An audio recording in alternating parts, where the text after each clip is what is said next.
Okay, this is actually one of the best videos I've ever done for my community. And if you don't know what the community is, my name is Mariana. I run a high ticket sales, or specifically setting. I have another video on my YouTube channel that explains a little bit more about what I do and how I got here making 10K a month and doing what I do.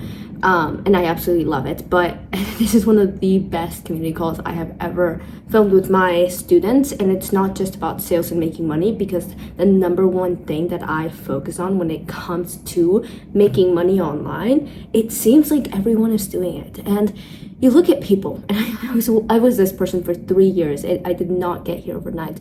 You look at people and you're like, what? It seems impossible, but yet I see hundreds of reels of people doing this every single day. So like, what the actual fuck? And so the number one thing that I focus on when teaching this, that actually could have saved me the 3 years that I went through, is teaching people identity, teaching people mindset, and teaching people frequency. And this goes beyond your basic mindset bullshit.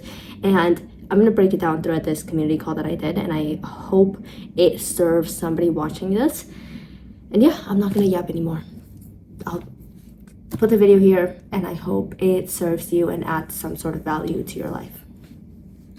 Another check-in. Thank you so much. Oh, is it the World Cup thing?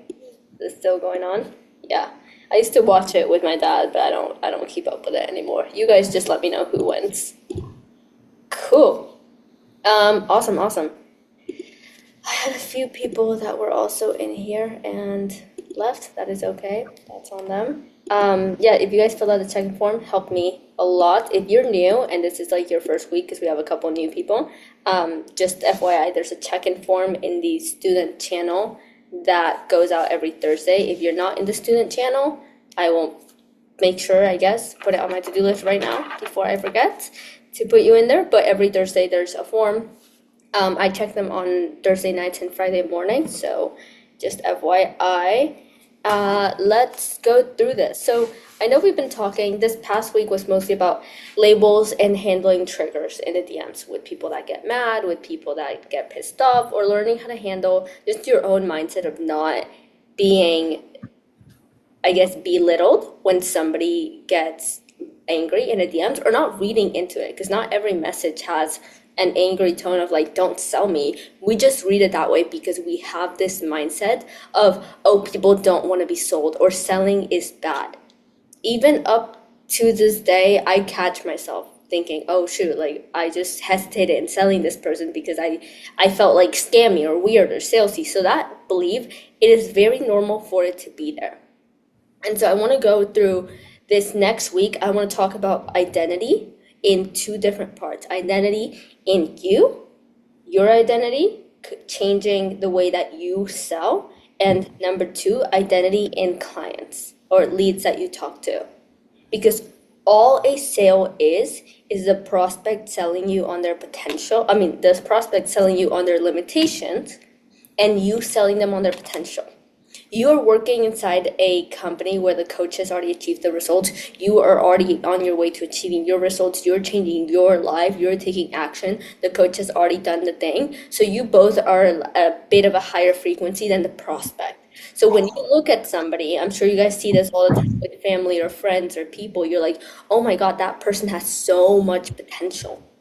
And you were trying to convince them, like, you should start posting on social media, or you have this great talent of doing this, or you should go and take this risk, or you should go to this party, right? And what does the other person say? They want to stay stuck because they don't see it, and they limit themselves and keep themselves in their old patterns.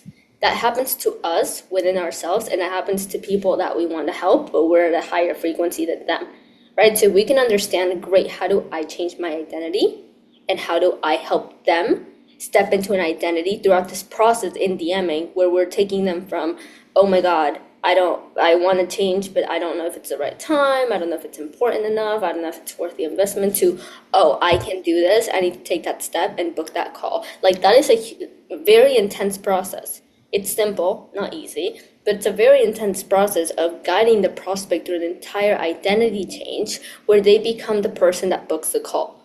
Because think about it.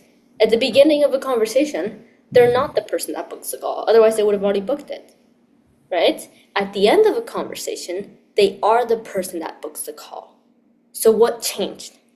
And that's why today I want to go over the most important close in any sale that you can ever have. And I'm going to introduce myself for people that may not know me, because I realize I have to start talking more about my story and my sort of where I came from and my content. And I feel like I need to reintroduce a little bit more to you guys so you have more context about who's guiding you and who you're trusting to do this. So let's talk about the most important close. As always, any questions, you can always put them in the chat and I can just wave them into my presentation and answer them as I go so you don't forget. Let's, 3 rules. A, multitasking. You know what, you can do it. I'm not your babysitter. You might need a babysitter if you're multitasking. I just prefer if you stay present. Remember that purpose is presence. When we can stay present where we are, we can put all of our energy and effort into it. Let the thing and the situation and the experience be the best it can be, and then move on to the next thing. If you're always 3 steps ahead or 3 steps behind, you're never being completely present, which means you're never giving your all and never doing something as best as it could be. And then again, you're going to keep looking back and looking forward because, again, you're not present. Number 2, just what I said, unless you've been kidnapped by aliens, show up, be present. If you're not at work or it's not your midnight, 9 p.m., 7 a.m., turn on your camera. Otherwise, you're good. And number 3, I would love it if you guys chatted, interacted, like always. I know a lot of you like to talk, a lot of you not so much, which is fine. But the more we can workshop your ideas and your thought process, the more it kind of comes together for everybody, because all of you have been in the similar situations to each other and to me. And so sometimes you may have a thought, an idea, or a question that somebody else may be thinking.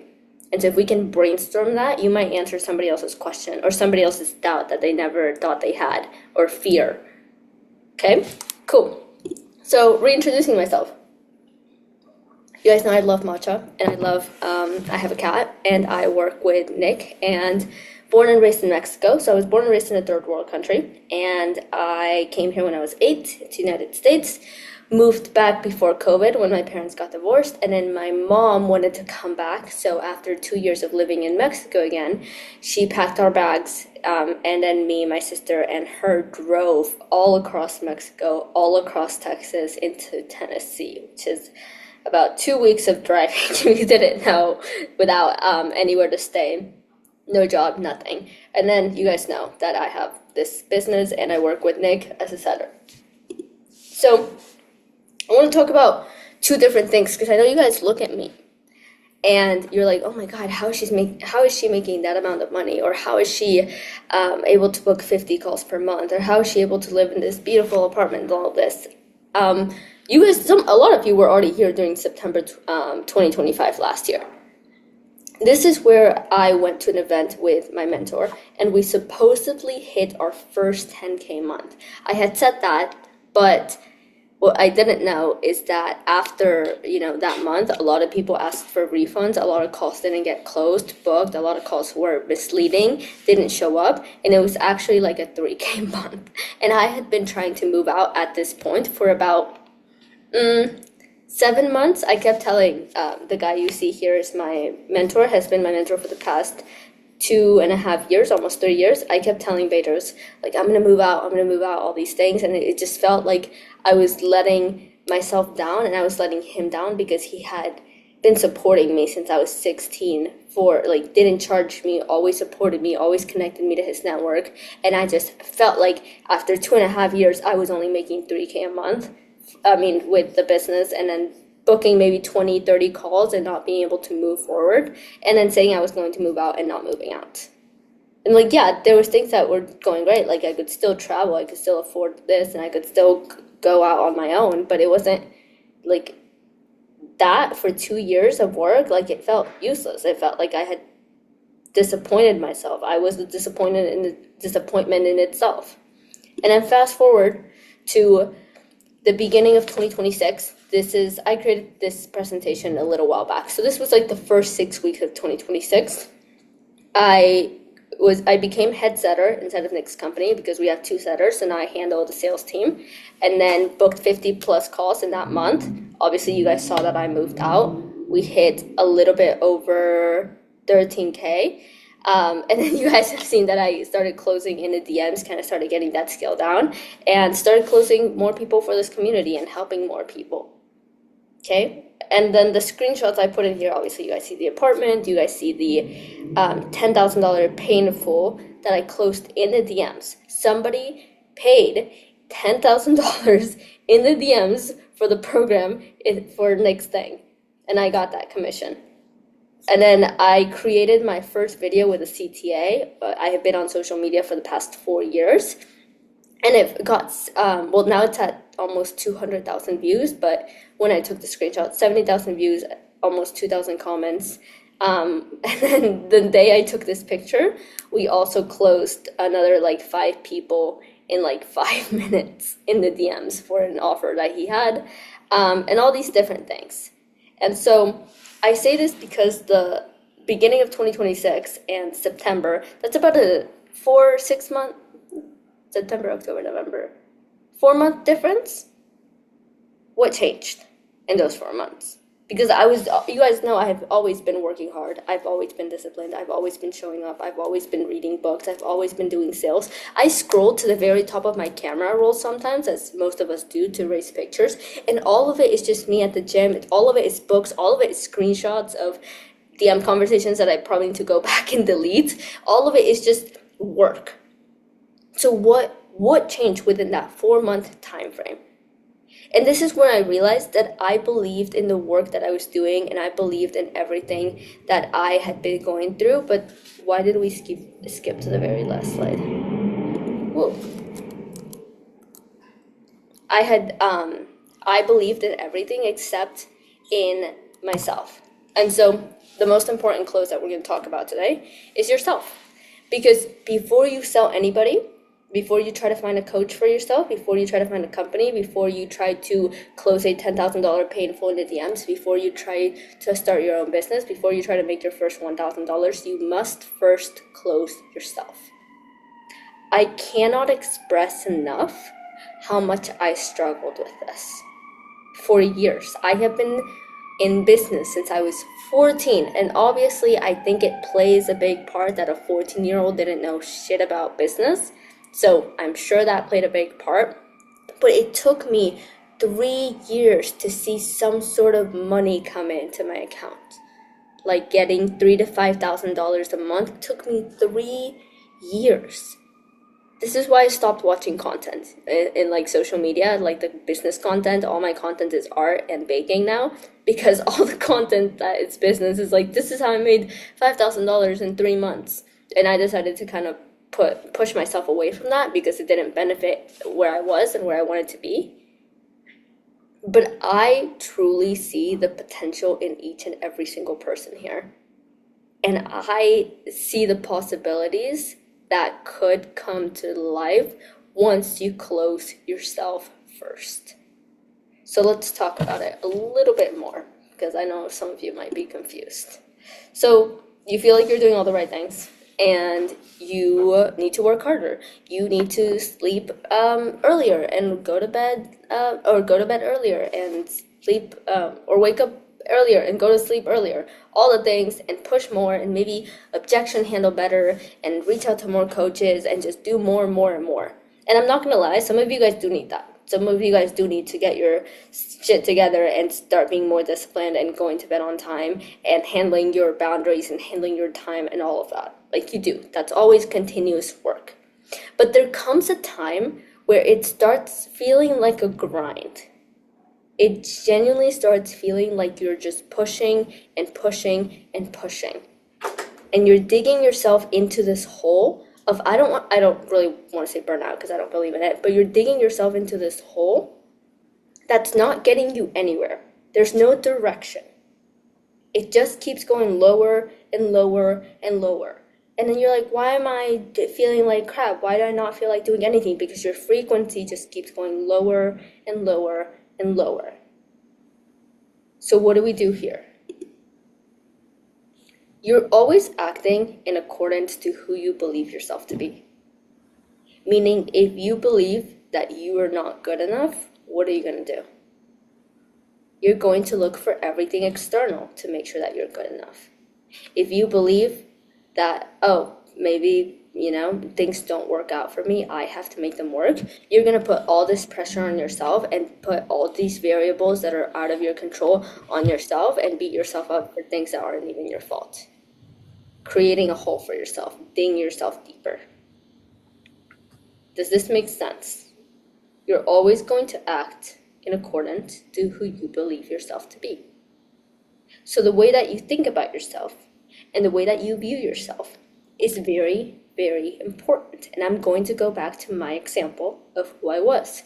I thought I wasn't somebody that, like, I saw these business coaches and I saw people doing like millions and millions of dollars, people like Tony Robbins or my mentor or different people that I looked up to, and I saw how easily it flowed for them, specifically women. And I'm going to stop and do a little side note here because I think this is very important to share. I have a thing that where I didn't grow up with a great relationship with my mom. I was always closer to my dad. So my connection with women is a little bit off, or was a little bit off. And so every time I saw women in business that had this flow, this femininity to the way they did things, everything came so easily to them. They talked about the way they handled business without burning themselves out. I was like, I can't do that because I'm somebody that needs to work to get the results. That's how I saw myself. So how did I act? I was always waking up at 4 a.m, going to sleep almost at midnight, working a part-time job, going to high school, taking care of my sister, running a business, and doing setting. All of that in one day, every single day for 2 years. I burned myself to the ground because that is how I saw myself. Now fast forward to the past 6 months. I have taken on this identity of everything works out for me no matter what. I don't stress about money because that's not my job.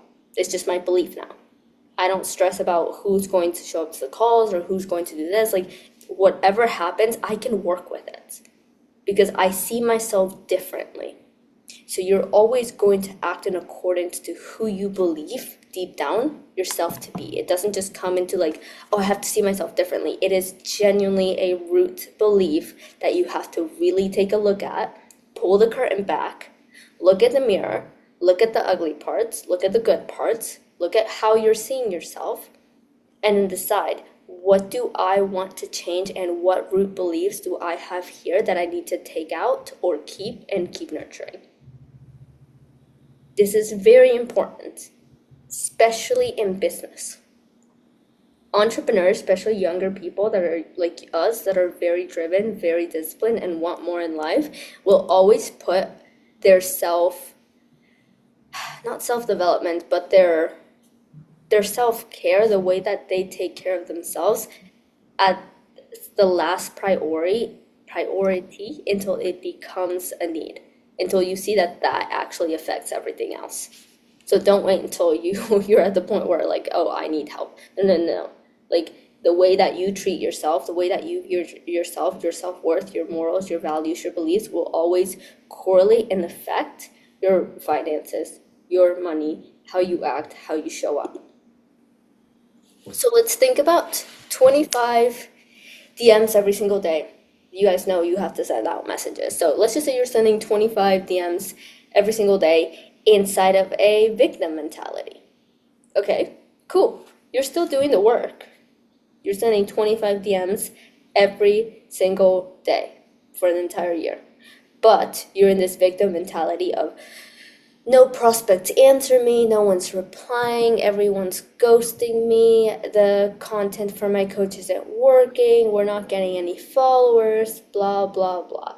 How are these conversations going to go? Maybe the way that you send a message is very, like, you don't add any punctuation, you don't add any emojis, you kind of just type it all in one sentence in one DM instead of multiple DMs. There's no, yeah, exactly, horrible. Or like you're sending the audio messages, like the way that you send, it also affects all the logical stuff, like what time you send them. You're gonna send them very late at night. You're gonna send them when you don't feel your best, when prospects aren't online. You're not gonna think about when is their audience online, or when are they gonna answer me sooner. You're just gonna, whatever victim mentality pushes you towards, that's what you're going to do. That's how those conversations are gonna go. Terrible. Now, whereas if you send 25 DMs every single day in a mentality of like, I got this, I believe in myself, I'm good, this is what I do. You play your favorite music in the background, you get your routine set up, you're at your desk, you're focused. Prospects are more likely to respond to that. You can feel the energy in a conversation. And then you're gonna think about, okay, cool, it's noon, I can see the DM conversations are better, etc. I don't remember Giuliano. It rings a bell. It was a prospect, right? It rings a bell. I have so many stories I can't keep up with my own, right? So the problem is that we have the right system. We're doing 25 DMs every single day. We're doing the reach out that we need. We're following up. We're doing the conversations. But we have the wrong identity and the wrong frequency. This is why I say the thing is always going to work, but it just matters the person behind the thing if they can make it work. Nothing else. Because if you have the right systems but the wrong person, the wrong identity, it's not going to work. You put the most perfect opportunity in front of somebody that doesn't want to take it, nothing's going to happen.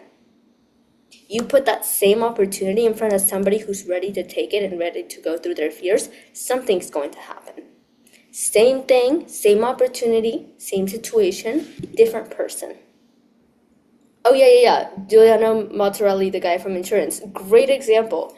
So I've seen have you guys seen the videos of like people cold calling and just feeling like depressed at their desk, just like calling them up? And then there's Giuliano, the guy who went viral on Instagram for exactly this, for him turning on music while he's cold calling in a business suit in his like bathroom or bedroom and just calling people up. Like people love that energy. And you guys have probably felt it too. The way that you talk to somebody out in the street, the way that you talk to your friends changes how the conversation goes. If you go up to somebody and ask them a favor and you're in a shitty mood and you don't want to talk to people and maybe you're not dressed nicely and you're kind of like covering your face with your hood, are they going to say yes to that favor? They're probably going to be like, what? I don't want anything to do with this frequency, because that frequency pushes people away, right? Whereas if I go up to somebody and I'm smiling and I look at their name tag and I call them by their name, or like, anything like that, I compliment their hair. I'm like, oh my God, your hair looks so good today. Is it Anna? Okay, did I say that right? Awesome. Like, do you want to help me with this? Like, they're more likely to kind of lean into that frequency and say yes. So I can give you all the right systems, but if we don't work on the way that you're showing up, nothing's going to work, which is why a lot of you feel so burned out and so exhausted. And I see it. And I see you, and I know the situations that a lot of you go through, but the way that you handle them comes back to the same exact thing. So we know the goal. Like, you guys know your goal. You know what or at least I hope you do. I think we need to work on creating a bit of a specific goal a little bit more. You just stopped fighting for it at some point. So set aside a forced time where you're present. What do you mean by that, Haral? You can type or you can unmute yourself. I'm not picky. Sorry, I misspelled focus period, like a focus time. Like setting aside focus time, is that what you're talking about? Yeah. For what exactly? Like with like you're more in a present mindset than like let's say you're doing something and you see a DM and you're kind of like midway between doing something while sending them a DM, like a full on DM, I guess. Yeah, so instead of like, you don't have to create this whole thing of like, oh, I'm gonna go outside and set my workplace up and reply to this one DM. It's just the way that you reply to the DM. Because if you're in the middle of doing tasks, you can be rushed, like you can be anxious, you can be like, oh, I have to go back to my family. What do I say to this person? And like type, or all these things. Or you can say, okay, I have 5 minutes. Cool, let me focus on this person. You read the message, your breathing slows down, you're not fidgeting with anything, you're not talking to anybody, you're not like trying to multitask. You kind of set yourself aside for a second and focus on the person, read the conversation. And like time goes a lot slower than you guys think. I can do this in like 3 minutes and read the conversation. Cool, I think I want to go with this question. Not perfect, but I'm not gonna worry about it because it's out of my control. I have like 2 minutes right now. Send. Presence. Cool. Move your attention back to the other thing.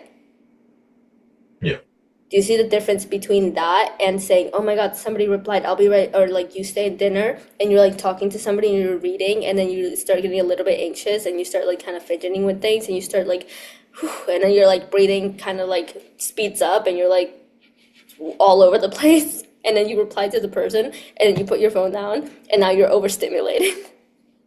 Anybody? Is this like a common thing when someone starts as a sitter? Like, because they're not used to the idea, well, no, they're not used to like, having people, you know, you're contacting people and you're kind of like, nervous and, a little bit anxious about like how it's going to go. Is that like a common thing, I guess? Yeah. Renee, have you gone through this? I feel like yes. all the time. So Okay. I relate to this like a billion percent. I know exactly what you're talking about. So yeah, I still go through it sometimes. I start to get anxious, but the key thing is to remain calm. Like just be calm. That's the only way you're gonna get through it. Because I feel like if you type fast and you get nervous, people can sense the energy in the DM. Yeah. But when you're calm, people can sense that shit, so it's more relaxed. So to answer your question, yes, I've been through that. I still kind of go through it, but I have to remind myself to keep calm because people can feel the energy in the DM based on how you send it. Yeah, yeah, 100%. And I agree with Jaja. I feel like it's a common thing for everything. I catch myself doing it when I'm in like a public space with other people or I'm talking to a person and I feel the need of always looking like busy, productive, or like trying to always do something with my time so I don't have like my attention doesn't settle. So I'll be trying to find something to do and then go on my phone and then try to post something. Oh, it's taking too long. I should go do this thing. And so this is where just the awareness of like I think it's a very common thing for people, especially setters, especially you guys, us, we're young, we have social media, we all have access to Wi-Fi, our phone, and now we're on social media to make money. Like it's gonna take a second to check yourself and not go and scroll on reels and not go and talk to people while you're answering other people and just think about even if it's 60 seconds of where is your presence going right now, direct it somewhere, set it there until you're done and then move on. Does that answer your question, Haral? Yeah, yeah, it does. Yeah. So pretty much it's like a common practice to, always keep yourself in check and, be aware if you're, you know, texting them nervously or texting them, in a calm state of mind, pretty much. 100%. Yeah, it's a whole awareness thing. And I know people say it's like a lot easier to work on everything external, like your discipline and your wake up time and your sleep time and your habits, because you can see it. You can see the food, you can see the gym, you can feel the work. But everything internal, like presence and focus and mindset, people diminish the value of because you can't see it. And people are more of like they're very like we are very shallow beings sometimes and we're like if we can't see it we don't believe it type of thing, but it is one of the most important things, funnily enough. So as long as you're constantly aware of it and you're able to put yourself in check repeatedly, you will actually learn how to be present when you're in the DMs and you're selling somebody. So going back to my main point, you know the goal. You know, I have to reach out to this many people. This is what I have to do today. I have to get onboarded. I have to have a meeting with my coach. I have to take notes on this. I have to go look at content to see what's working, what's not working. At some point, it just becomes so repetitive, so automatic that you stop fighting for the meaning of it. And where there is no meaning, there is no presence. If you're just doing something for the sake of doing it, there is no presence again. And so where you're not present, you can't actually progress. It does not matter how many check marks you're checking off your to-do list. If there is no actual value behind it, you can't make progress. I did this for 3 years. I woke up at 4 in the morning. I went to sleep late. I did the same thing in my checklist. I did the same reach outs, the same conversations, and I just stayed stagnant. Because I wasn't present, I couldn't see where I needed to go, so I just stayed here and here and here. And people think if I do the same thing for this amount of time, it's going to work. And I disagree. I think you have a lot more control over the time frame of when something works when you become present in the thing. Because then you can actually see it for what it is, not for what it was, not for what you want it to be, but for what it is right now in this moment, this second, this minute. Cool. Let me do this. So there's not one tactic that's going to help you close more in the DMs or book more in the DMs. But guess what? There is one person, and that's you, because nobody can come in and replace you. Nobody can come in and take over your life and your goals and your future. I think social media hustle really fucked us up, completely rewired us.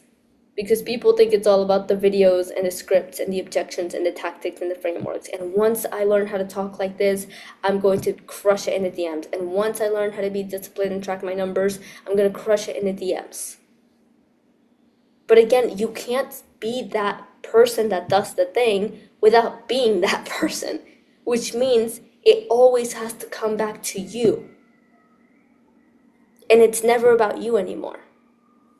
You have outsourced the most important tool in the game. Why?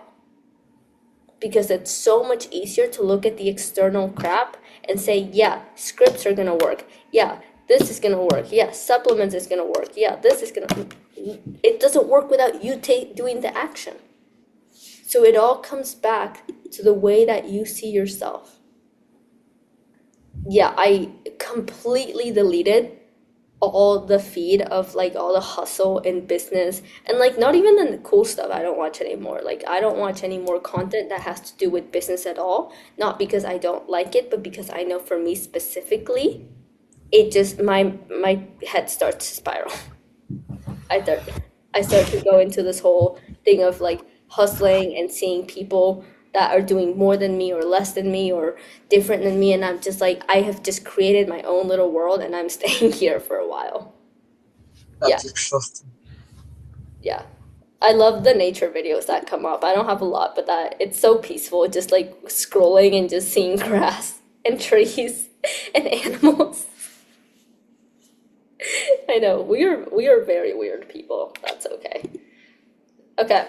So now I'm gonna go into the actual framework because I know just talking about the woo-woo stuff isn't gonna help. So let's create a couple of action steps to actually go through. And yeah, we're definitely weird people if everybody has nature content on their For You page. That's so funny. I don't think it's weird.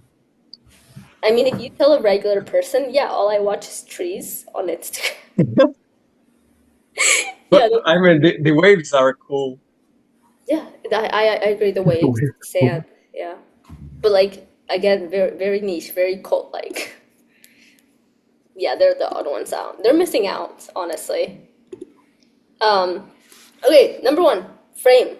It is very normal for you guys right now not to have the confidence or belief in your mission and what you're doing. Very normal.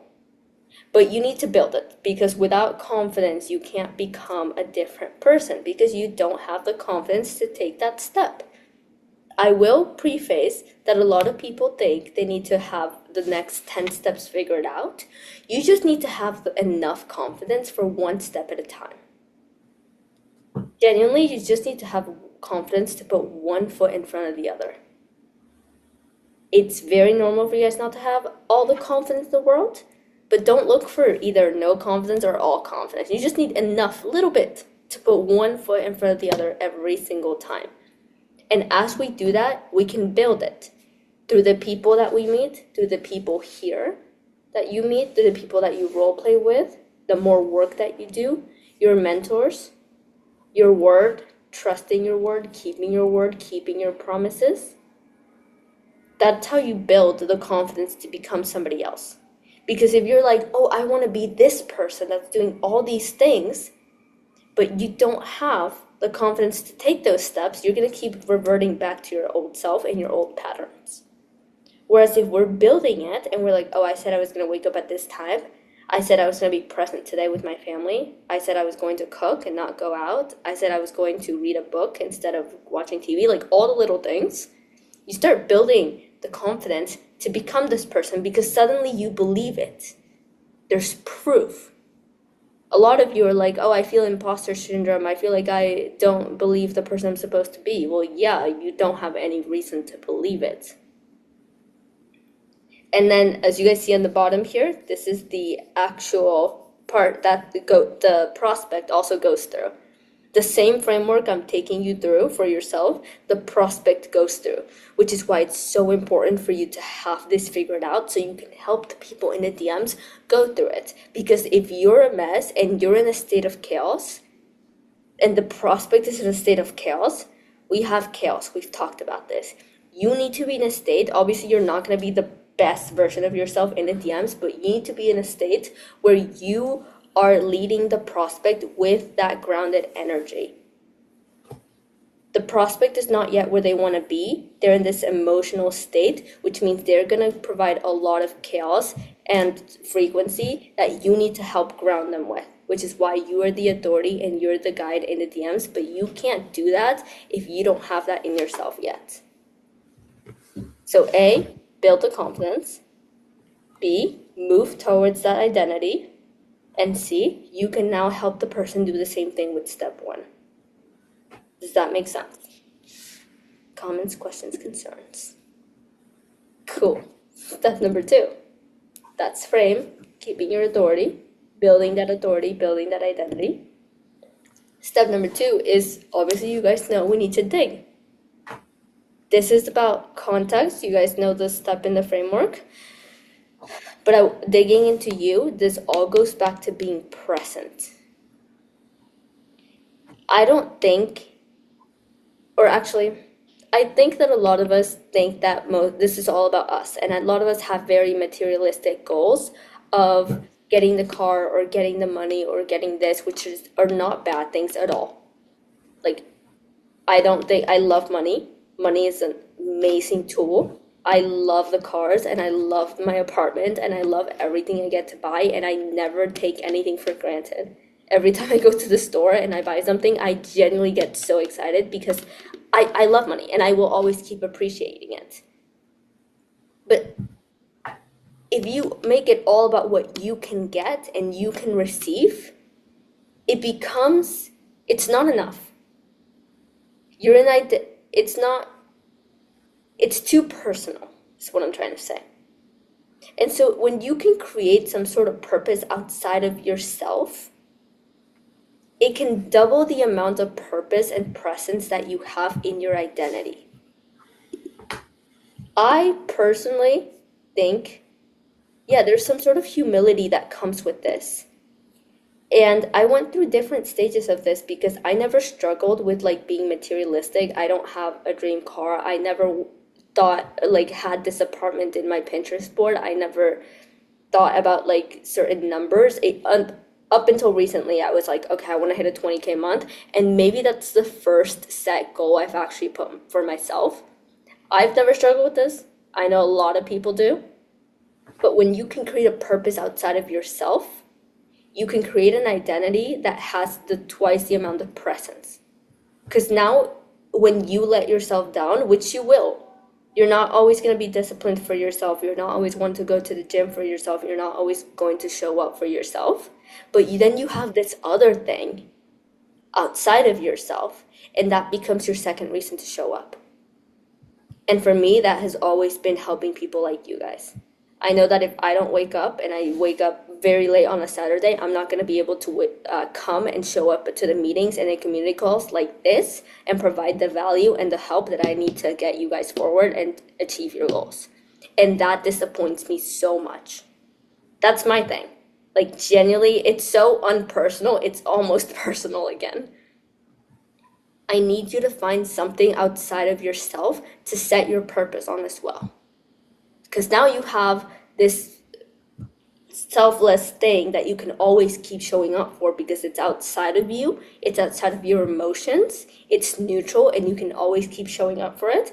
And now you also have yourself on top of that, because obviously, like, we're not gonna throw ourselves away. Like, we always want to take care of ourselves.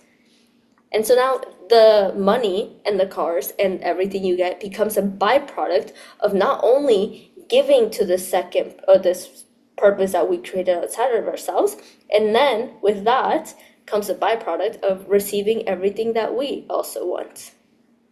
It is one of the most fulfilling things ever to give away so much. It feels like you're taking care of yourself. But it has to be very personal to you. Like, what do you care about that doesn't have to do with you?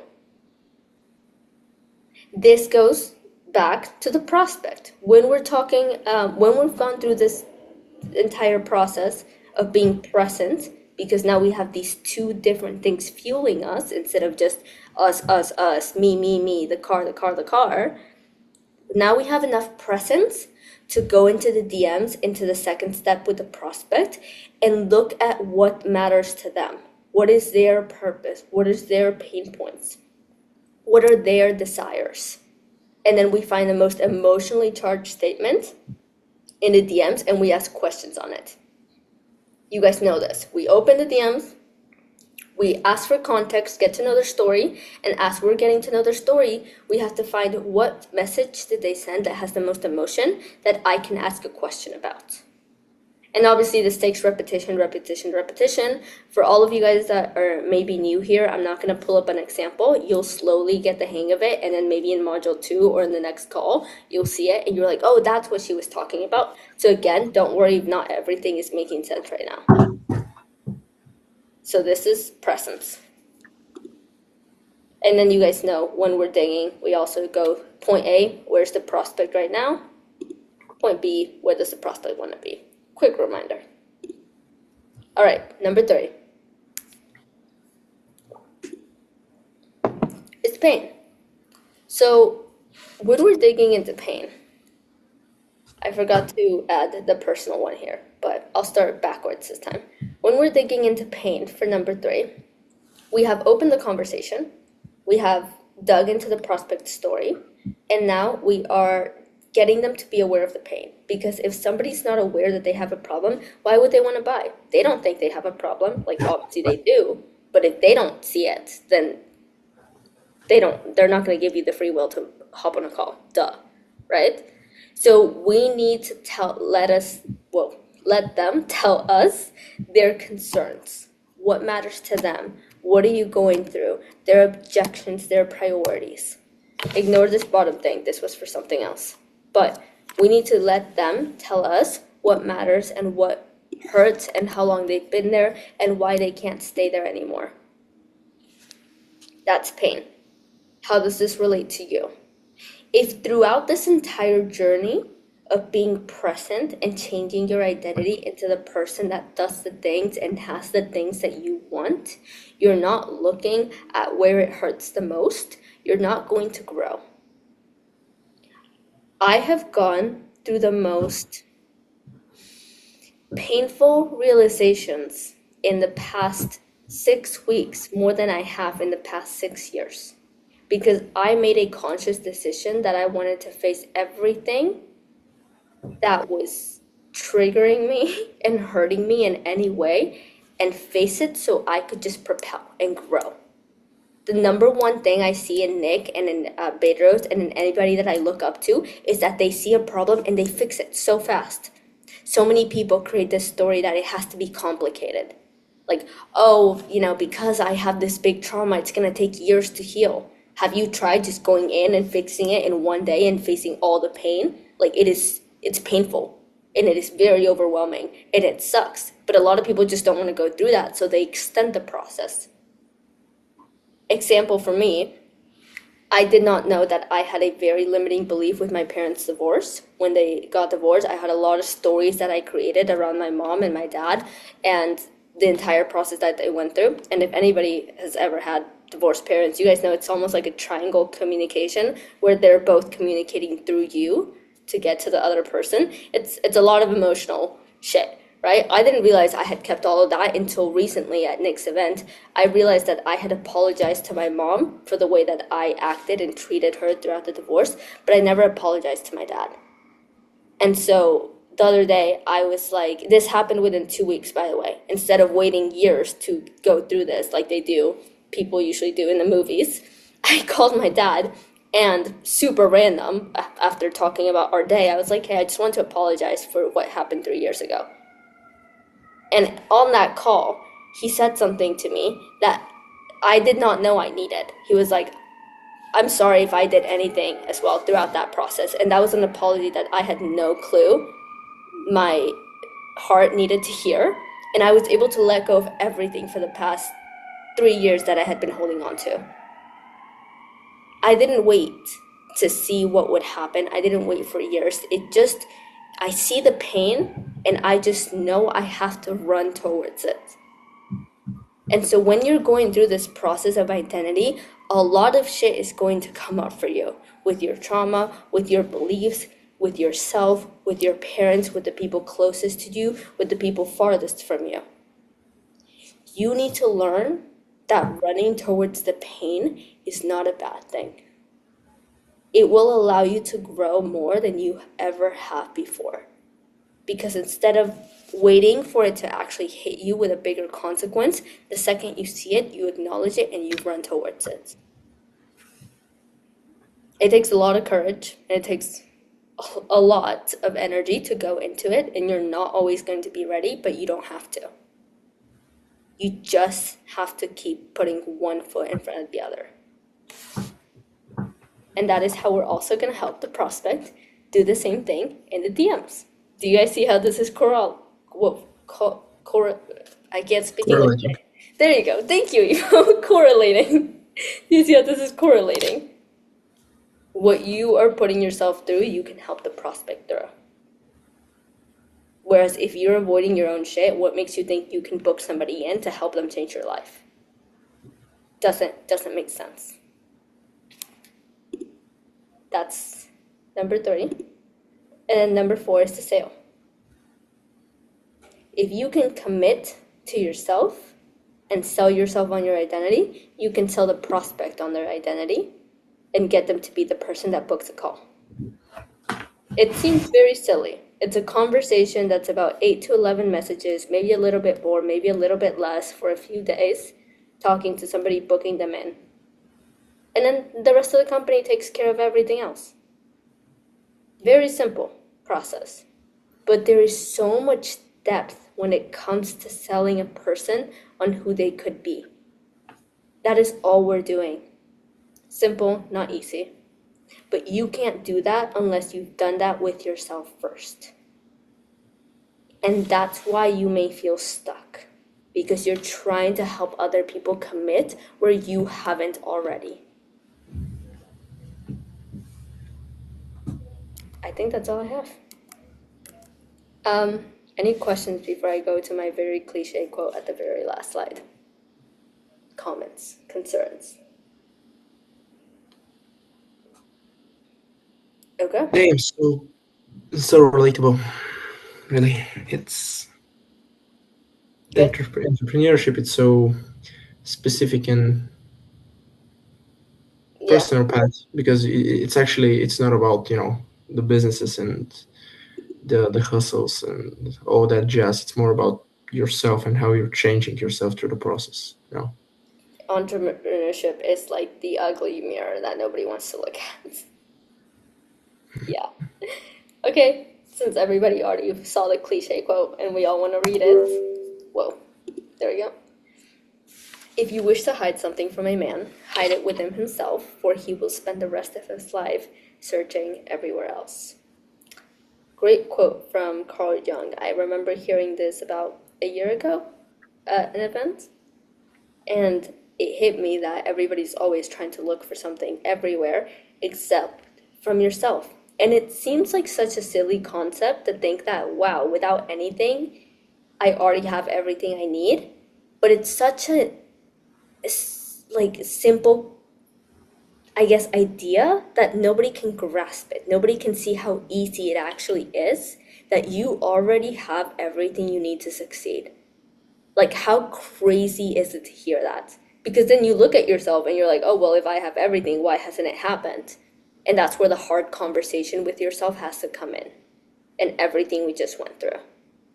What about the times when you've been through it like times and times and you didn't seem to actually find the answer? Maybe you're looking in the wrong place,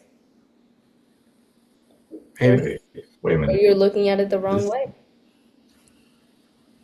this kind of reminds me of that what's that movie? Was it Kung Fu Panda? The when here you he had the dragon scroll and like Yeah. there's nothing in it. It was just his reflection. It was like him all along instead of like finding some like secret technique or whatever to make himself the dragon warrior. It was just him all Oh my along. God. Yeah, that is one of my favorite movies. Yeah, you get it. That's a good or example. or the point in the Matrix when the Oracle is saying, you never have been the chosen one because there was no chosen one. Like the That spoon rings a was bell. never there. Hmm? Yeah, that rings a bell. I haven't watched The Matrix in years. Yeah, the Matrix is a really great movie. But the whole point is Neo was never the chosen one. Yeah. Yeah, that's true. He actually chose the path by choosing the pill, and in the end he become the chosen one by simply doing it. Yeah. Yeah, those are really good references. I had forgotten about that. I've never read Atomic Habits, Elizabeth. I think that's a very popular book. At some point, I saw a lot of friends carrying it, but I never got the chance to read it. Maybe that's my next read. She's in shock. I feel like everybody's read it. I mean, everybody's read it, but no, I have not. I'm just special like that. You know what I mean? But I'll probably put it in my. Okay, Elizabeth said to read it. I guess I'm reading. That's my next read.